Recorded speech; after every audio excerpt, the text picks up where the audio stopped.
Assalamualaikum warahmatullahi wabarakatuh. Selamat datang di Fakihah Channel, channel yang membahas tentang kajian Islam. Firman Allah, janganlah kamu mengadakan sekutu-sekutu bagi Allah, padahal kamu mengetahui. Quran Surah Al-Baqarah ayat 22. Dari Amr bin Surahbil, dari Abdullah, dia berkata, aku bertanya kepada Nabi SAW, dosa apakah yang paling besar di sisi Allah? Beliau bersabda, engkau menjadikan sekutu-sekutu bagi Allah, sementara Dia telah menciptakanmu. Aku berkata, sesungguhnya yang demikian itu sangatlah besar. Aku berkata, kemudian apa? Beliau bersabda, engkau membunuh anakmu karena takut akan makan bersamamu. Aku berkata, kemudian apa? Beliau bersabda, engkau berzina dengan istri tetanggamu. Hadis riwayat Bukhari nomor 4477. Firman Allah, dan orang-orang yang tidak menyembah Tuhan yang lain beserta Allah, dan tidak membunuh jiwa yang diharamkan Allah membunuhnya, kecuali dengan alasan yang benar, dan tidak berzina. Barang siapa yang melakukan demikian itu, niscaya dia mendapat pembalasan dosanya. Quran Surah Al-Furqan ayat 68, yakni hukuman. Dari Abdullah radhiyallahu anhu, dia berkata, aku bertanya atau Rasulullah SAW ditanya, apakah dosa yang paling besar di sisi Allah? Beliau bersabda, engkau menjadikan sekutu bagi Allah padahal Dia yang menciptakanmu. Aku berkata, kemudian apa? Beliau bersabda, kemudian engkau membunuh anakmu karena takut makan bersamamu. Aku berkata, kemudian apa? Beliau bersabda, engkau berzina dengan istri tetanggamu. Dia berkata, maka turunlah ayat ini sebagai pembenaran sabda Rasulullah SAW. Dan orang-orang yang tidak menyembah sembahan yang lain bersama Allah dan tidak membunuh jiwa yang diharamkan Allah membunuhnya, kecuali dengan alasan yang benar dan tidak berzina. Hadis riwayat Bukhari nomor 4761. Kalimat engkau membunuh anakmu karena khawatir makan bersamamu, yakni dia lebih mengutamakan dirinya daripada anaknya saat makanan tidak mencukupi, atau karena sifat kikir meskipun makanan telah tersedia.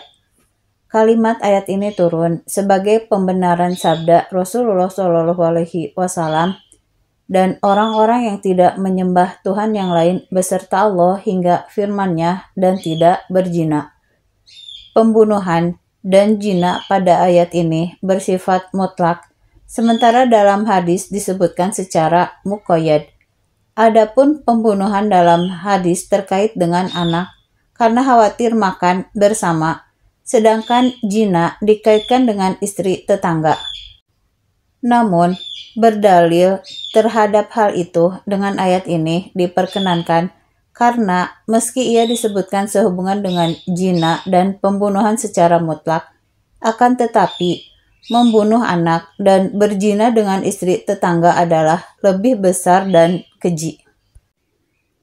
Dari Abdurrahman bin Abu Bakrah, dari bapaknya radhiyallahu anhu, dia berkata, Nabi SAW bersabda, tidakkah kalian ingin aku beritahukan tentang dosa yang paling besar di antara dosa-dosa besar 3 kali?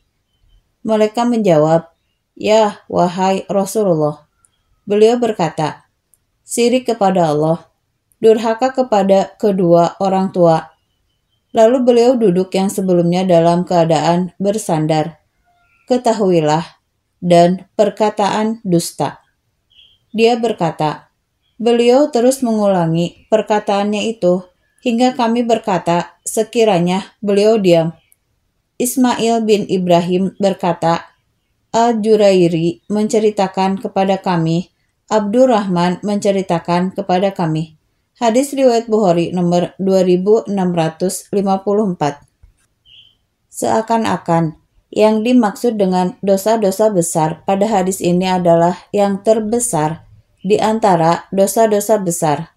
Maksudnya, bukan pembatasan dosa-dosa besar pada apa yang telah disebutkan. Kalimat "lalu beliau duduk" yang sebelumnya dalam keadaan bersandar. Hal ini menunjukkan besarnya perhatian Nabi Shallallahu Alaihi Wasallam terhadap persoalan ini, hingga beliau harus duduk tegak padahal sebelumnya duduk sambil bersandar. Ini menekankan haram dan buruknya hal itu. Alasan perkara ini mendapat perhatian serius adalah karena perkataan dusta atau kesaksian palsu sangat mudah terjadi pada manusia, serta sering diremehkan oleh kebanyakan orang. Adapun syirik dijauhi oleh hati seorang muslim, sedangkan durhaka kepada kedua orang tua tidak selaras dengan tabiat. Sementara kepalsuan itu ditinjau oleh berbagai faktor seperti permusuhan, dengki, dan lain-lain. Oleh karena itu, butuh kepada pernyataan yang serius untuk menerangkannya. Namun, tidak berarti ia lebih fatal dibandingkan dengan perbuatan syirik. Akan tetapi lebih dikarenakan oleh dampak buruk kepalsuan yang dirasakan oleh selain pelakunya, berbeda dengan syirik yang keburukannya ditanggung oleh pelakunya sendiri. Tidak diragukan bahwa kadar kedustaan dan tingkatannya berbeda-beda sesuai dengan perbedaan kerusakan yang ditimbulkannya. Seperti firman Allah, "Dan barang siapa mengerjakan kesalahan atau dosa, kemudian dituduhkan kepada orang yang tidak bersalah, maka sesungguhnya ia telah berbuat suatu kebohongan dan dosa yang nyata." Quran Surah An-Nisa ayat 112.